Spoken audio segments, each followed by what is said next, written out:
Hi. In this video we will see how simple it is to record a payment given to a supplier. Just select whether it is cash, check or online transaction. Please enter the date, select the party to whom the payment was done.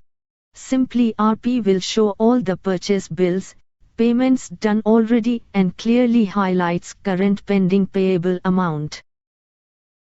Payment purpose is select to mark payment to the specific ledger.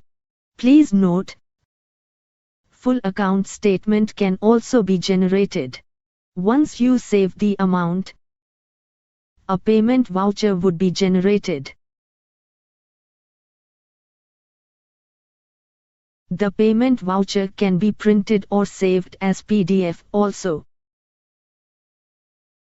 Again, if you enter the same party name in payment entry form, you can notice the pending amount has been already adjusted. simpliRP is the simplest way to manage your accounts department. Please feel free to contact us for more info. Thank you.